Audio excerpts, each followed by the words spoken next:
अरे साली जी, ये हीरोइन बन के कहाँ जात बाड़ू? ए जीजा जी, इन साल तनी कांडी और नैना बार के पंडाल घुमा दी ना। हई सुनी एगो बात, दशहरा के मेला घुमा दी, दशहरा के मेला घुमा दी। जीजा जी हमार, जीजा जी अब की बे, जीजा जी ना करी दे, जीजा जी अब की बेर घुमाई दी कांडी के पहन डाल।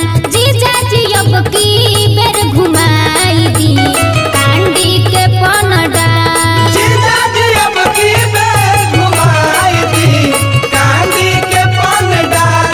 जीजा जी अब की बेर घुमाई दी कांडी के पहन डाल। अरे जिया हो रंजीत किशोर भाई, का धुन बदले बड़ा बनल रहा सी हरिद्वार बबुआ।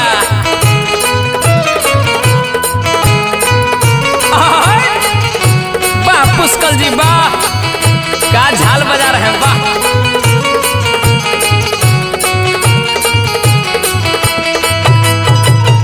अरे जिया हो नीरज बाबू कैमरामैन, फोकस करा फोकस।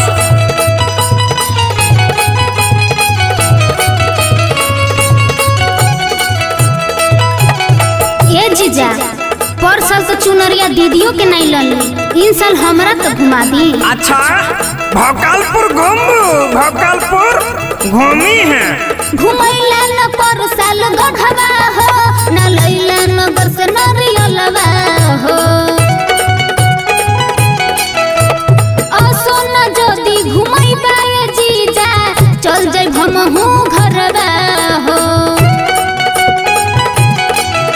घुमैला न पर साल गढ़वा हो, न लैला नगर से नरियलवा हो।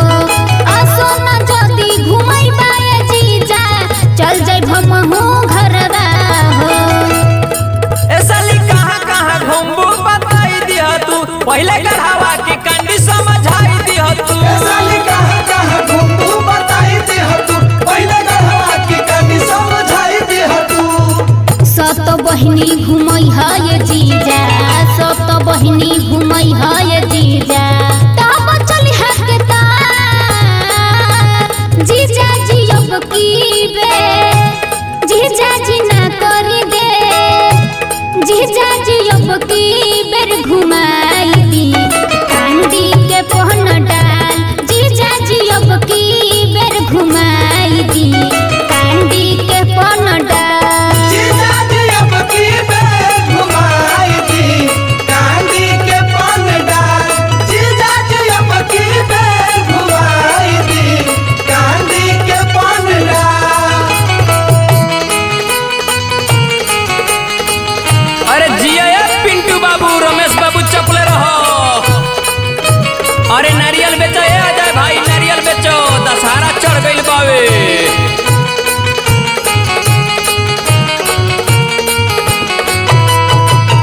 अरे गढ़वा दृष्टि के तो जोड़ा नहीं खे ये भैया, अब बनल रही है सत्यनारायण जी।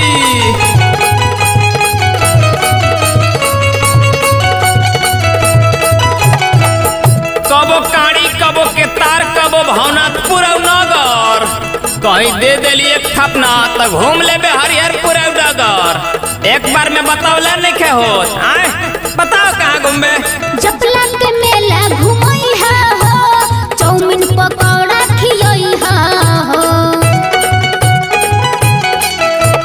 झूलन चढ़े के जदी भूलई हा, घुमई हा तू नौका ट्रेनमा हो। जपला के मेला घुमई हा हो, चौमिन पकौड़ा खियई हा हो। झूलन चढ़े के जदी भूलई हा, घुमई हा तू नौका ट्रेनमा हो। कहे विजय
की